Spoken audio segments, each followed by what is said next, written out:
quite excited. Okay, well, that's already on there. So, welcome everybody. I'm here with Allie DeWolf. She's the co-owner of Back Alley Fitness. And we're going to have a little chat with her today about all things gym. And we're going to start with kind of the topic of the world right now, which is COVID and owning a business and what she's had to do in place, because we have got word that, we get to open. Yes. So, Allie, tell us what being shut down 3 months ago was like for you. Okay. So, at first it wasn't too bad. When we kind of got wind that, okay, this is a scenario that's looking a lot more serious than I think anybody realized. Yeah. Like, we made our jokes where at the beginning it was like, It'll wash your pass, hands, yeah. right? Yeah. Like, we're now telling people to wash their hands. And this is ridiculous. Like, we're fighting against a flu, cold kind of type thing. Everybody thought it wasn't that big of a deal. And as that started to ramp up, we're like, okay, well, we need to start taking a little bit of a better look at our policies and procedures. We need to start looking at shared equipment and things like that. And how can we continue to operate our business in a way that is safe for our members now that this is starting to ramp up and it's looking a lot more serious than we realized. And then, how can we abide by those guidelines and still remain open? Yeah. And that all completely got blown out of the water the day that they said, no, we're enacting this Emergency Health Act and you guys are officially shut down. Yeah. And so we kind of saw it coming. We kind of knew that was going to be a thing. We just didn't know when. So that was really, really stressful leading up to that point, implementing all these new measures and just knowing that at some point they were going to drop the hammer. We just didn't know when that was going to be. So that was super, super challenging. And more stressful just like waiting than it was when they actually just said, no, enough, we're done. Correct. Because we couldn't do anything anymore at that point. So then we had to kind of pivot a little bit and figure out, okay, now we don't know how long this is going to last. So how can our business operate? How can we still bring in an income to some degree? What does that look like for our staffing? What does that look like for the service we offer our members? What does that look like for our own personal finances as well as our company finances? What does that look like for rent? What does that look like for utilities? There are so many unanswered questions. For a second. Yeah. One of the concerns mostly is you are partnered with your husband in this business. So unlike some of us that had a second income in the house, this was our my whole friend income. Allie here, both her and her husband work in the gym, run the gym, and so they were both closed down. Yes. Our whole income is wrapped up in not just this gym, but we also own a second location, which we've now rebranded to come into the under the Back Alley Fitness umbrella out in Redcliffe, and then we own a martial arts studio as well, and all of those got lumped into health, fitness, and recreation. Yes. And they were all shut down the same day. So our three income streams essentially, and our entire family income was wrapped up in that industry that they just deemed non-essential, which was really, really tough because you didn't have anything else to rely on. Luckily for Colin and I, we also do online coaching. So we were already in the online space and we already had a lot of the capacity and understanding to be able to offer services in that realm where other people who just work in that brick and mortar physical space, I think maybe struggled to make that pivot when they were forced to, whereas we made that pivot 2 or 3 years ago. So we were already comfortable there and we were already relevant there. So pivoting more to that was a little bit, I think, easier for us than somebody who hadn't experienced that before and now was like, wow, what do I do on Zoom? What do I do with podcasting? What do I do with, online workouts or at-home workouts? And I already had a lot of relevance in that space already, especially with the coaching programs that I run online. So that was a little bit more comforting, but that is not nearly enough to cover not only our personal financial situation, but now we're looking at, okay, we still have to pay rent and utilities. Our online business doesn't cover our physical businesses, financial commitments. So that was a really, really big thing. But we were able to do it. Like, we pivoted. We rented out like all of our equipment to our members. So we wanted to do our best to serve them, to take care of them, to make sure that they had a capacity to do the things that they needed to do for their physical, for their mental health, Keep mainly. up with their plan. Totally. So we got anything that could get picked up off of our floor went out the door. And so we got rid of it, everything that we possibly could. We tried to, give as much to our members as we could, as many of them as we could. And then I started offering virtual classes online, multiple a day, multiple days a week. I followed all of them, by the way. They were awful. They were fun, but they were terrible because they're not what I'm used to doing on a regular basis. They were a lot of body weight. Yeah. There's not a lot of extra weights. I had to get real creative, and I was doing them along with people to be able to, motivate them, keep them inspired, and my body was hurting. Go back inside, please. Go back inside. The child, she wants to be part of the interview too. Go back inside, please. Thank you. I want to tell you. Go back inside, please. Thank you. A kitty was sniffing my pants. Oh my goodness. She always wants to be part of interviews. So yeah, we switched to like online classes, which some followed, but it was really hard. It was hard for a lot of people when they are used to going to a space and they're used to having access to certain tools. It was really challenging. The reason they come to a gym is because they don't find that they're motivated or inspired or are able to do the things that they want to do at home. Yeah. And so that was really challenging for us to try and provide something like that, and for them to be able to follow, because it was out of their comfort zone too. So we did our best, but it was tough, and it required a lot of creativity and a lot of just like, well, what can we do today? And that was kind of the premise I was running on. What can I do today? And I tried to go with that as long as humanly possible, but I'm glad it's nearly done. Yes. Yeah. When they first announced the phases that everything was going to open in, gyms were in phase 3, and I know just following some of your social media that you disagreed with it being in phase 3. I personally, a lot of the phases and things they were opening, hairdressers opening in phase 1, but yet aesthetics and gyms not opening until phase 3. It kind of seemed a little bit silly. Yeah, it didn't make a lot of sense. In all honesty, what was some of the feedback you got? Because I know you did represent yourself to higher ups. What was some of the feedback that you got from them as to why they put gyms in phase 3? Did they have any actual evidence as to why it was necessary to wait so far down the levels? So the premise that they went on was that physical fitness would be considered a potential super spreader type of situation, just because you're in a scenario where you are not necessarily physically distanced, depending on the space constraints. So certain fitness facilities are going to operate differently. So I think they were like, okay, well, if we can't possibly separate every single business and tell you that this business is going to be better than this business, or so on and so forth. They can't possibly tell you that. So they're like, well, we have to kind of come up with a solution that embodies the whole industry, because we can't pick and choose. And that's understandable. But I think what they were really concerned about was spacing constraints as a whole, and then certain activities being something that projects those, those droplets or whatever more than other things. So if you can't pick and choose sizes of facilities, then you can't also pick and choose activities. So as of lately, they've kind of switched gears and kind of went more along the lines of, like things like low impact, like yoga or Pilates, is safer than things like higher intensity stuff.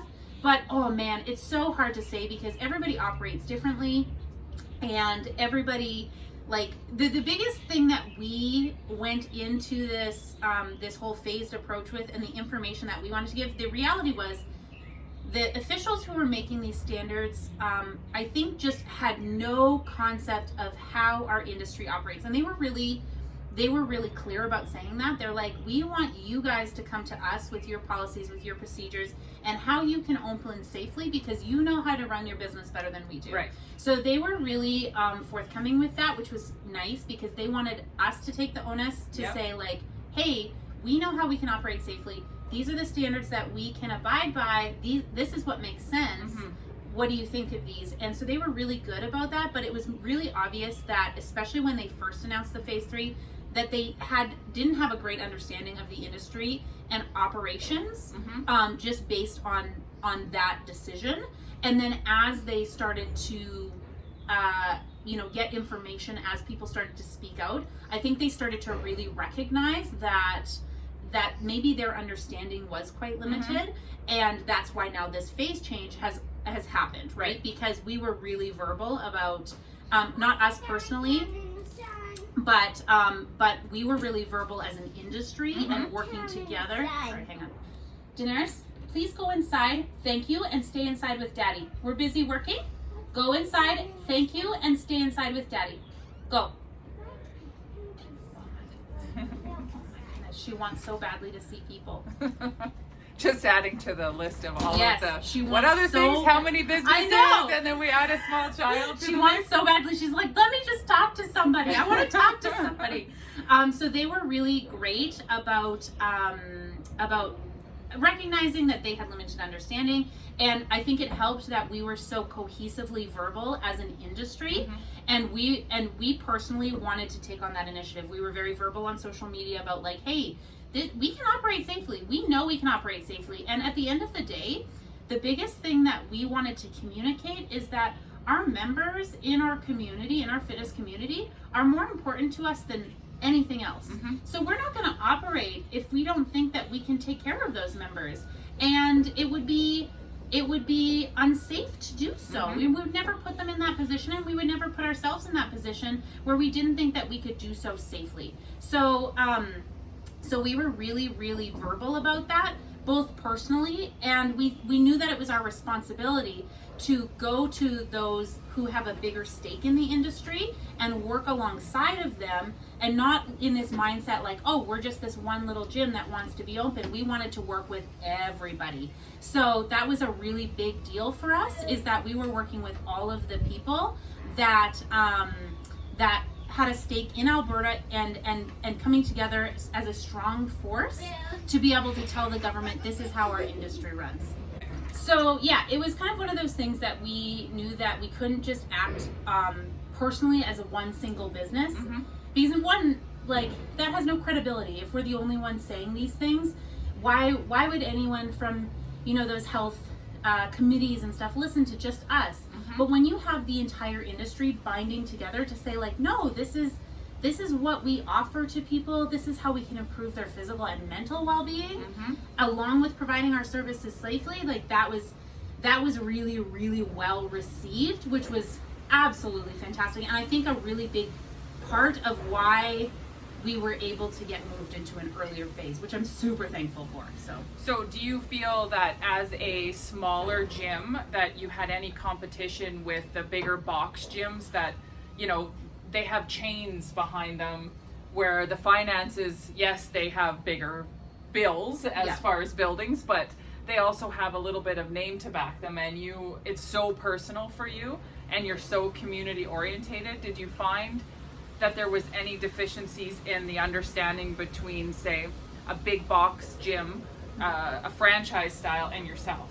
I think that we were actually in a better position being a smaller facility, being more like you're locally owned, because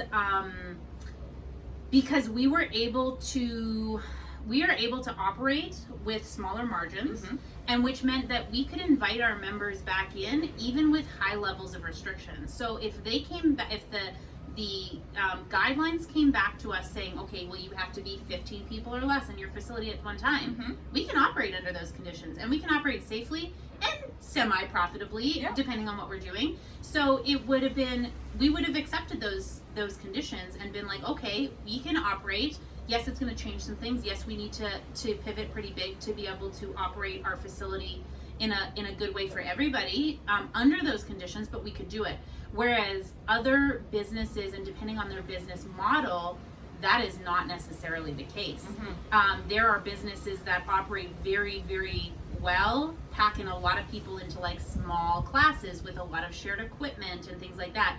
And they were very nervous about the restrictions that might be in place, because they can't operate profitably with less than 24 people in a class sharing equipment. That's just not part of their business model. So I think that we were in a position as a smaller business to be able to operate under kind of a lot more strict guidelines. Now those didn't end up panning out the way that we thought they might.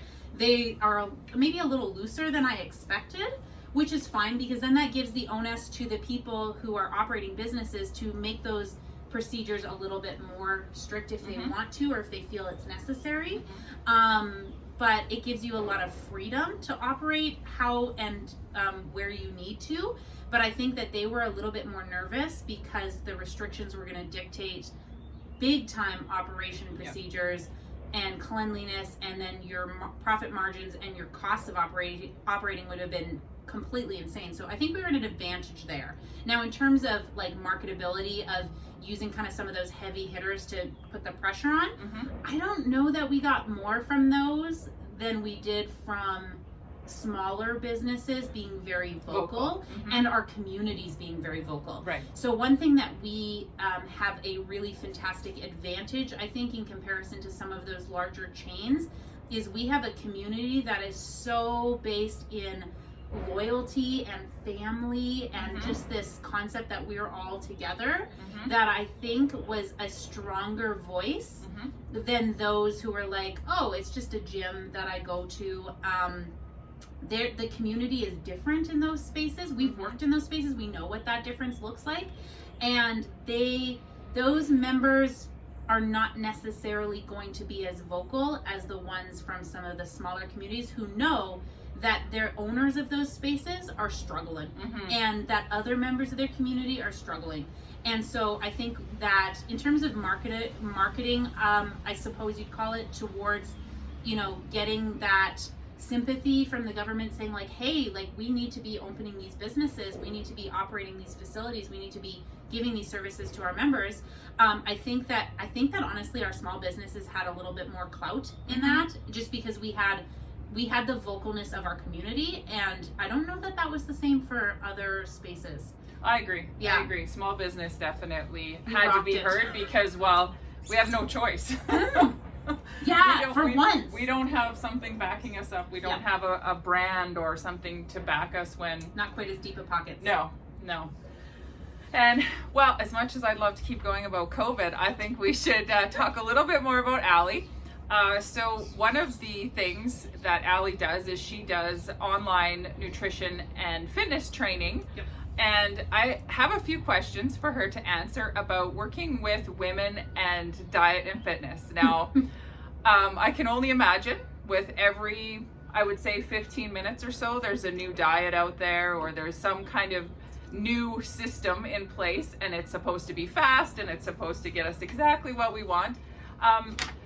What does a woman need to know before coming to you, the reality of actually becoming healthy?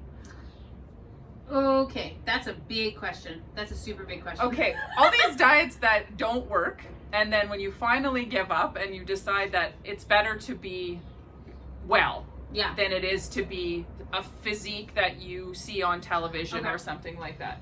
What is something, if you could narrow it down to, because women, we all have body image issues. It doesn't matter if we're ultra thin or overweight or too short or too tall. We all have body image issues, and being the healthiest of that body might be the image we need to change. Yeah. Now, I would imagine daily you struggle with getting that point across. Yup. Okay, so in terms of like communicating with people the diet industry is such a strange thing, because when you think about it, most of what is marketed, especially towards women, is that you're not good enough the way you are, and we have this thing that'll change you into this better version that you want to be, but you can't possibly achieve without this thing that we're selling, which is so sneaky and awful and terrible. And the whole premise is that they're making you feel bad about yourself to buy a product that'll make you feel good, and they're capitalizing on those feelings of self-doubt, those feelings of low confidence and things like that in order to sell a product. And it's terrible, but it is a reality of really good marketing, and honestly it's a very profitable industry. But the issue that is more in that industry is that the products that they're selling solve a quick solution problem, or that's what we want. They want us to believe they're going to solve a problem fast, easily, without any hard work, and you don't really have to make any changes, and you will just suddenly feel better and life is good again, but only so long as you buy this product and keep using this product. Yeah.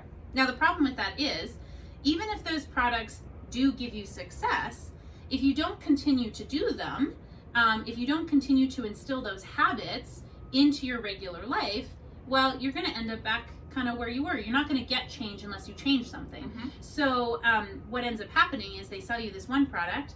You might get some great results for a little while, and then stop doing the things that were actually getting you results. Right. And then they sell you a new product and a new product. It's like a vicious cycle. And the diet industry is very much uses that vicious cycle because they want you to come back as a repeat customer Mm-hmm. all the time. So when you're buying things from them, keep that in mind because they want you to come back. So how much do they want you to be long-term successful? Mm-hmm. Because then they can't sell you stuff anymore. Right. They can't sell you things on this premise that you're not good enough if you're finally good enough. Mm-hmm. So that's one of the main issues with it. And one of the big things that I really promote with my clients, with my members, is that I want to use my platform, use my my programs as a tool to educate you Mm-hmm. to the point where I'm educating you or educating myself out of a job. I want you to be able to take those tools and have the systems and have the understanding to be able to do those things on your own Mm-hmm. later on and not need me anymore. Right.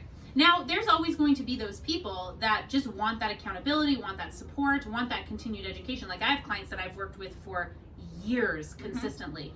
And I have clients that I work with for 1 month and they're like, you know what? I think I have a good understanding of this. I think I'm going to go and do this on my own. I'm like, cool, see you later. Yep. If you need anything, let me know.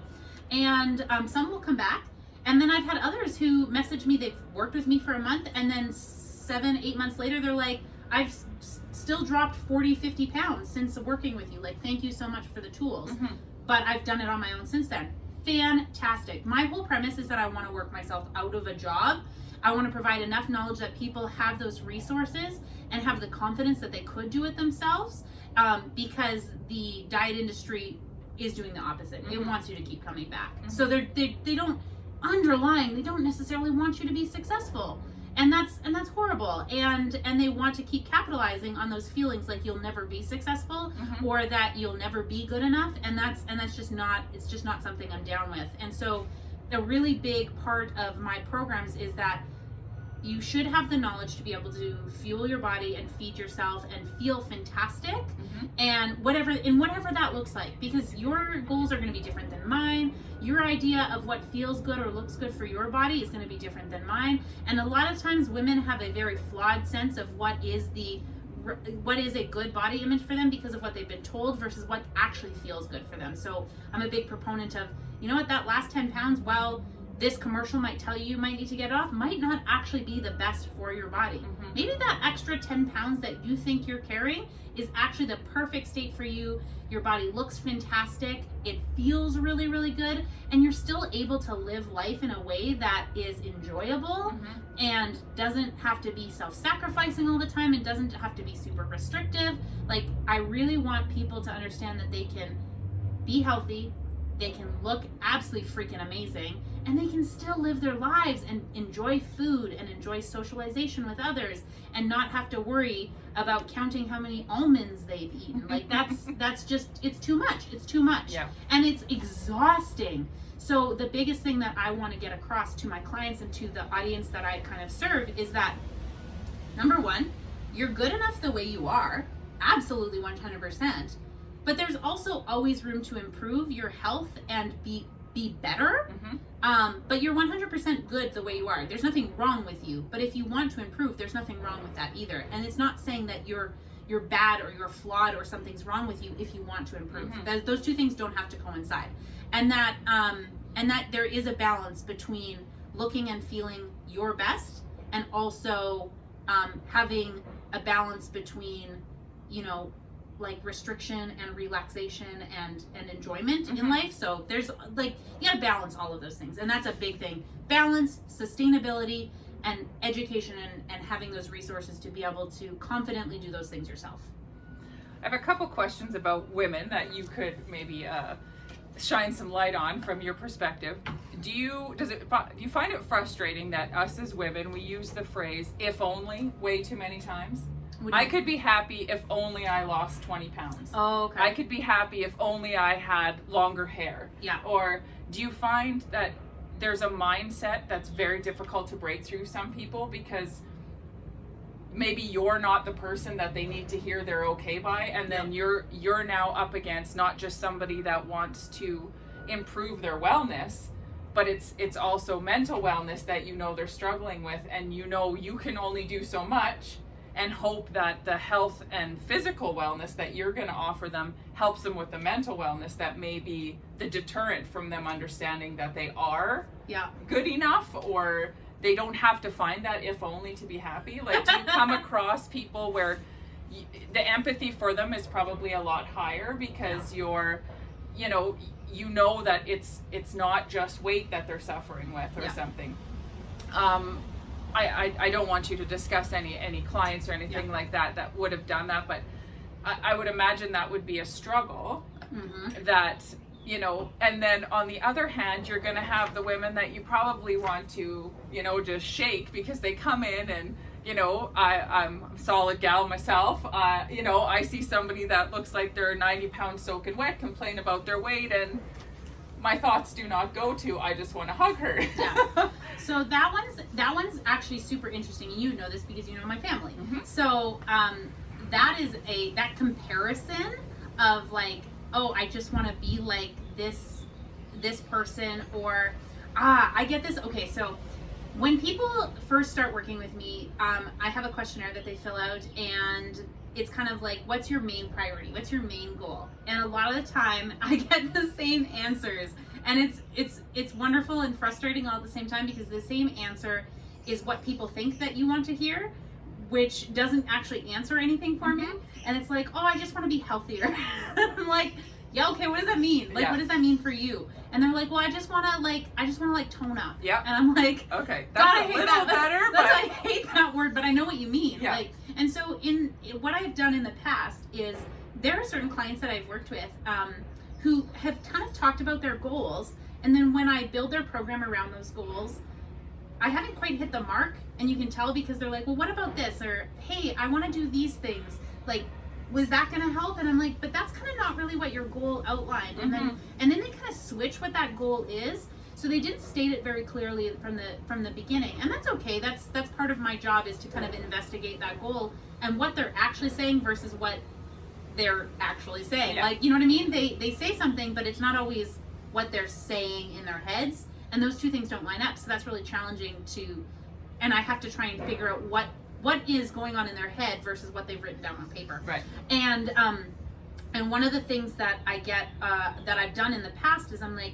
okay, you have this vision in your head of what you want your body to look like, because that's primarily what I work with. I work with women, and most of their goals are fat loss, weight loss, or body recomposition. They want their body to look different.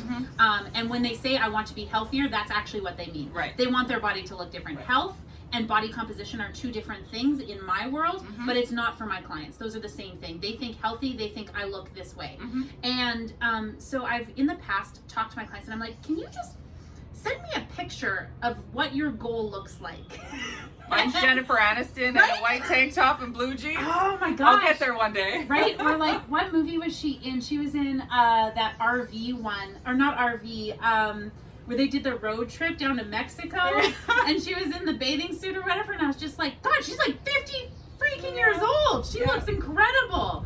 But I mean, there's a lot of work that goes into that. Well, my bone structure's bigger than her, so I have that goes into that. But you know what? I will get people like that. They're like, I want to look like this, and I'm like, okay, that gives me a better idea of what your image is in your head. And I don't think it's a bad thing to use those as tools for me to understand better what it is that you want. That's really helpful for me. But if you're caught up in this idea that you want to look like that, well, short of some serious reconstructive surgery and some face transplanting, I can't do that. Right. And that's not possible. And at the end of the day, why do you want to be a second-rate version of somebody else when you could be the most fantastic version of yourself? And that doesn't necessarily have to look like that. Right. So, anyways, getting back to this comparison idea, I sometimes will use that as a tool to just get a better understanding of where my client's headspace is at, and then be able to communicate with them that that being like somebody else Mm-hmm. is not going to be necessarily as good as being the most fantastic version of themselves. Right. And we need to start looking at what is amazing about them and how we can improve upon that or get closer to that or have a little bit more grace Mhm. with ourselves about those Mhm. things. And that's more of like a mental, emotional kind of strategy, the more of like your life coaching type stuff, which is a totally different scope than what I work with. But the comparison between people and the comparison between people's goals, I make it super clear that it doesn't matter what your goal is, that's your goal. Mhm. And it doesn't matter what somebody else's goal is, that's their goal. And being upset with the person who is, itty bitty in our minds Mhm. and saying like, oh, I just want to lose weight. And you're like, what weight? Mm-hmm. It seems like the grass is greener on their side, but they're looking at us and maybe thinking the grass is greener on our side. I'd like to And look we a have little to- fuller. I Yes. don't like looking lanky. And my family is the perfect description of that. I have two pretty petite little sisters, and I grew up around them always wishing I looked like them because Mhm. they'd go bathing suit shopping and it seemed like everything fit perfectly Mhm. and they looked like the cover models of some sort of fitness magazine. And then they would go in shopping and didn't fill certain things out in the right way and then felt bad because they didn't have maybe that curve that Mhm. I had that I hated so much, right? Like, so it was such a two-sided coin, but I got to recognize both of that because I was close to both of those things. And that really helped me understand that just because I look at them and think that they have it all Mhm. doesn't mean that they think that they have it all, and they're probably looking back at the same thing. And so really, who's the one who has it all? Oh, I guess we all do. Yeah. So it's kind of like, it's just your perspective, and we need to work on how you can own your own perspective and how you can give yourself a little bit more grace and realize that there's a lot you've got going on for you, and let's capitalize on those things and let's let those shine through instead of wishing away all the stuff that maybe don't like. Let's work on all the stuff we do like and make that shine even brighter, and then we can start to push away the stuff that we don't like, so it's Mhm. not at the forefront of our mind all the time, because a lot of times what we consider the not great things nobody else is even thinking about. So it's stuff like that I'm like, it's frustrating, but it's having a conversation and getting people's perspectives to change and think more about what's fantastic about them and their bodies and their lives than constantly being brought down by what they don't like. Mhm. Instead of thinking of all the negative, thinking about what you have to offer, what's great about you, what you appreciate, what you're grateful for. And that's a really big component of what I try and do. Well, I don't know how any of you interpreted that, but I'm thinking I don't need to renew my gym membership because I'm great Yes, just you the way do. I am. Yes, you do. Yes, you do. I know she'll get me in there. I Just got to some support outfits small to businesses. get. Yeah, I got some outfits to get into. No, but you know what? That's the thing is people think that they're like, oh, that's actually a really funny topic. That now that you mention it, it's really funny. From the opposing side of that, the number of people that I get that are like, I can't get a gym membership until I'm in shape. I gotta get in shape before I go to the gym. I'm like, what? Yeah, I gotta What? clean my house before the house cleaner comes in. What? I've heard that before, okay, I've too. definitely done that, to be perfectly honest. Yeah. I'm like, she can't see my house like Oh this. God! How would she talk? How would she judge me I if know, she's seen dirt in my but you house? know what? That's what people think. They're like, I need to look a certain way to go here, and it's like, no, that's not necessarily what it's about. The fitness, strength training, cardiovascular endurance, all that stuff is more than about how we look.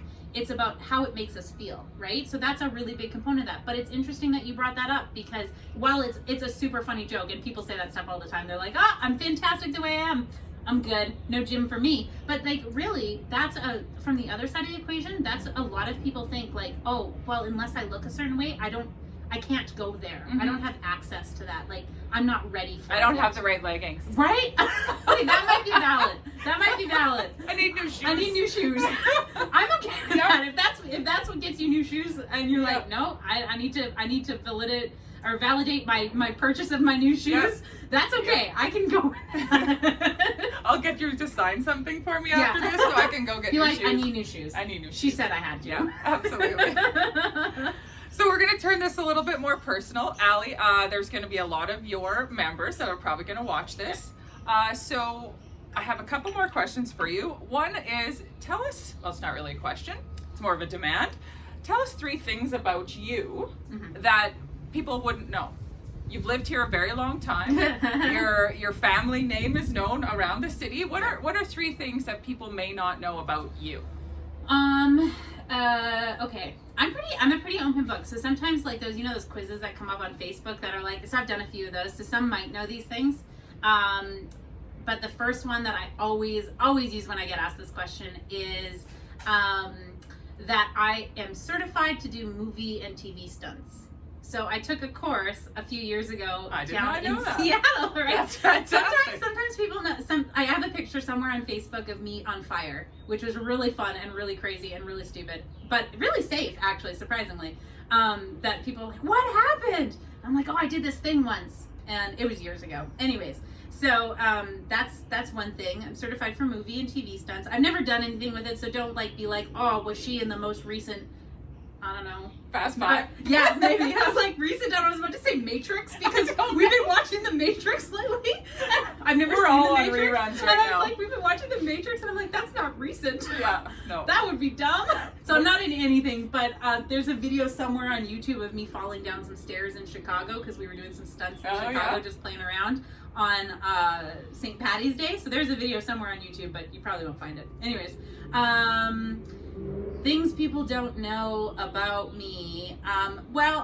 This one's not a very good one because, I do own a martial arts studio, but I'm a 3rd degree black belt in karate, and I've been doing martial arts for, how old am I?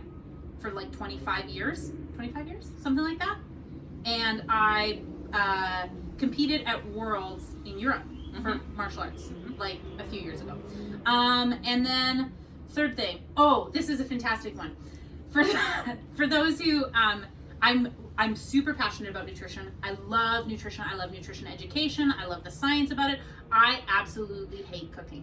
I hate it. I don't like it at all.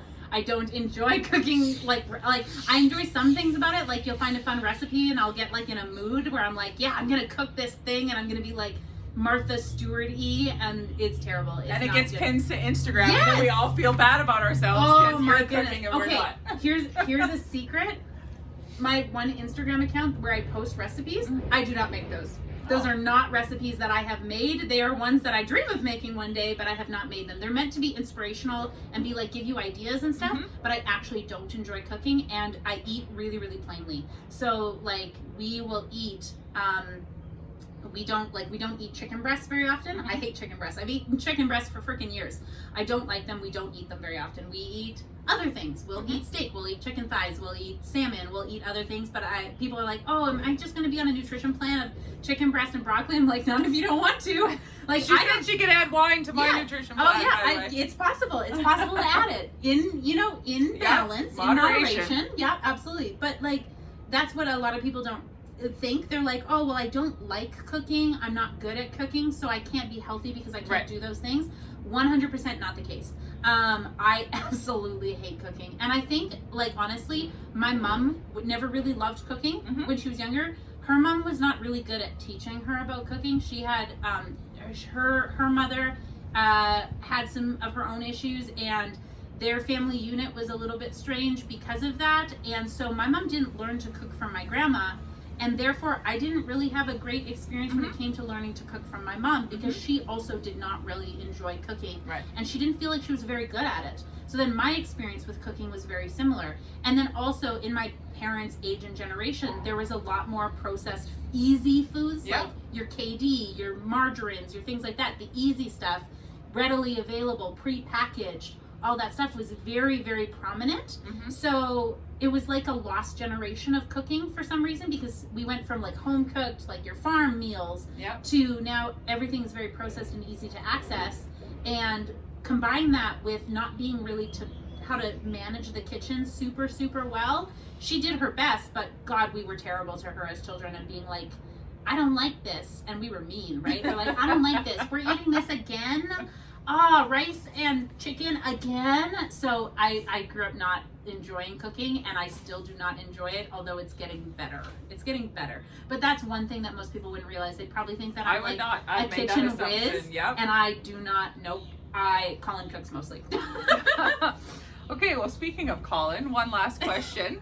What is it like owning business, working, and being in the exact same field as your husband. You can give a little brief rundown of what he does in comparison to you, but just quickly for all of us that would go, I don't know how she does it, but I could probably for a short period of time, but I'm sure we would get a little one-uppy after a while. Yeah, it's fun because we have different roles. Right. So when we are at work, it's fantastic because we are working with different people. He might be working with clients, I might be teaching classes.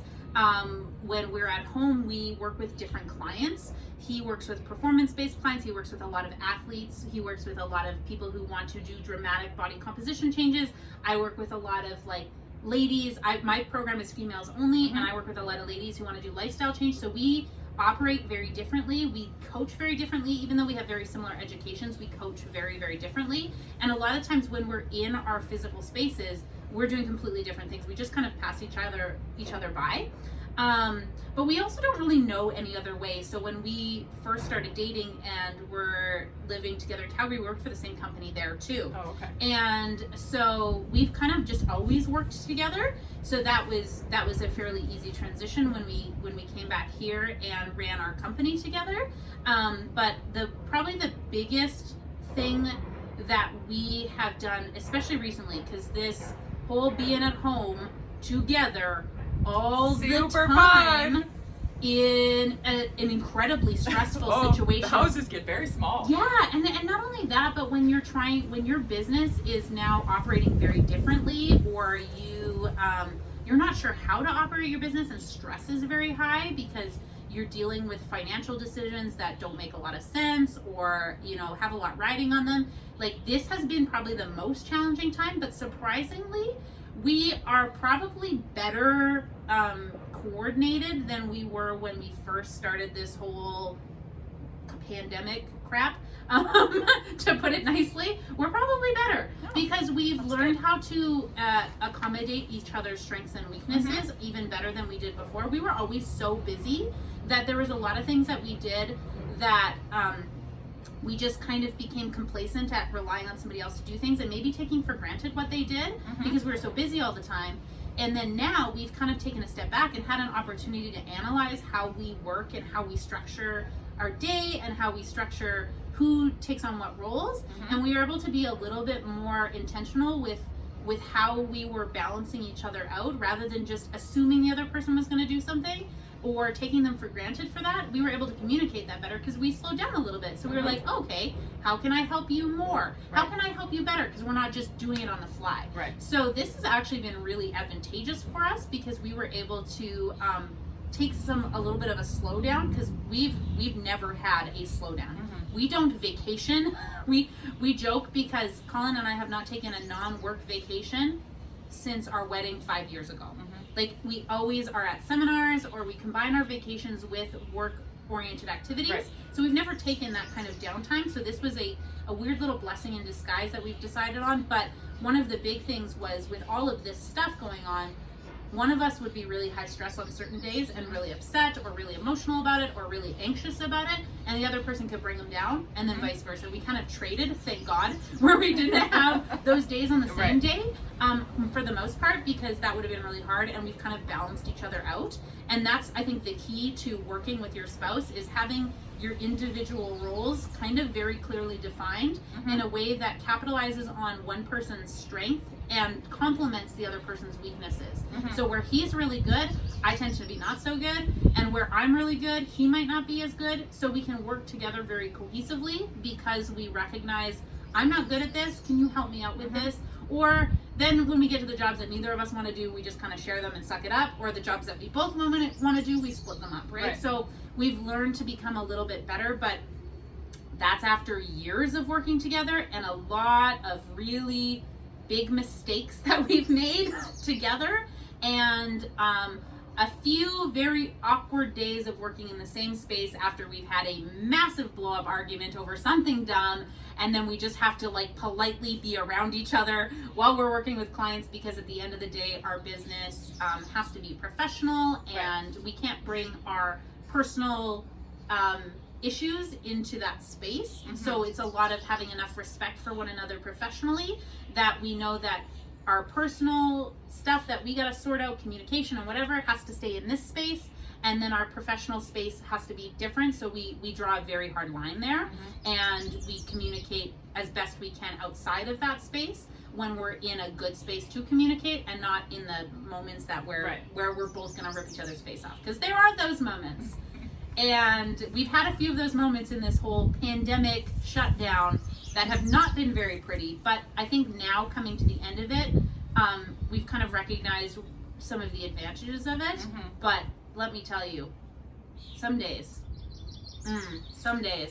I'm gonna go with hopefully they get along, because one's a trainer and one is a multi-level black belt. So but the I'm problem thinking is that he is brawl too. would not be wanting to see. He is too. And so the big thing that people like take bets on at our Christmas parties is like, let's see you two box. Who would win in a match? And we're like, we're not gonna go Just do there. a thumb wrestle. It works. for Yeah, everybody we're not else. gonna go there. We have made a very clear distinction. We will not go there because it will not end well for us personally or our business. We do not compete because we are the two most competitive humans on the planet. We will not compete against each other, even in board games. Yep. So we play a lot of board games. Good rules. We always Good are on the rules. same team. We Yep. played one board game where we were against each other one time, and we've realized it's bad for our relationship. We don't do it anymore. There's documentation, and that day will never be repeated. It will, no, exactly. We were like, okay, we just have to be on the same team from now on, and now nobody just wants to play board games with us because we're always on the same team and we're mean to the others. Oh, okay. Well, that actually reminds me of something. You do a annual board game marathon. Yes. Just take a quick minute, and then That's we'll another wrap thing. up. That's another thing people don't know. Yes. Well, okay, I have to admit, I am not the giant nerd. They've pulled me into the nerd culture. Oh, okay. Some of our friends, and forced me to be part of the nerdy, human thing that they do. And so yeah, we do it's in November. It's for it's for a program called Extra Life for childhood cancer and things like that. So we do that every year in November. It's like a 24-hour. It's terrible. By the next day, you're like, I never want to play a board game again. But it's actually a lot of fun. So we do random stuff like that. But yeah, all of our friends are a bunch of nerds. So we've gotten into the board game nerd thing. It's fun. They still want me to watch Star Wars. I'm still holding out. I haven't seen it either. It's the thing with the aliens, as far as I know. Lord of the Rings. I'm like, Something. you gotta watch this. I'm like, no, I'm good. I'll play the board games, but don't suck me into that stuff. It's not my jam. No. Okay, so to wrap up, I would shake hands, but we're still under certain guidelines, so thank you so much. Yeah. So Allie's Gym is back on. We're opening up, and I'll just let her give a little bit of detail, hours, stuff like that, Woo-hoo. what you're going on, and then we'll wrap it up. All right, so as of today, so we're, the week before, we will be reopening our facility for our current members on Saturday. So anybody who had a previous membership now gets full access again, which is fantastic. And we are reopening all of our classes and whatnot in our Medicine Hat location on Monday. Saturday the 13th. Saturday the 13th, and then Okay. Monday the 15th would be reopening of our classes. And then a lot of people have asked about, are we taking on new memberships? Because there are some facilities that may not be reopening, or they've recognized over this quarantine, the quarantine 15, as some people have joked, they're like, maybe I should do some physical activity. So we are taking on new memberships, and you can find us on social media under Back Alley Fitness or Back Alley Fitness Redcliffe. We're on Facebook and Instagram. Our website is it's literally on the last leg of being re-updated, so that will be ready to go probably in the next day or two. backalleyfitness.com. And you can always give us a shout in one of those areas. We're 24-hour access facility, but we do have specific hours depending on location for being able to come in and get information and stuff like that. But for right now, just because we're still kind of in the early stages of knowing what our guidelines look like, those things haven't been solidified yet. So just stay tuned, stay on our social media, because that's the fastest way we update. And then and you can find out all that information if you might want to come and hang out with us, because we're pretty cool sometimes. Very cool, actually.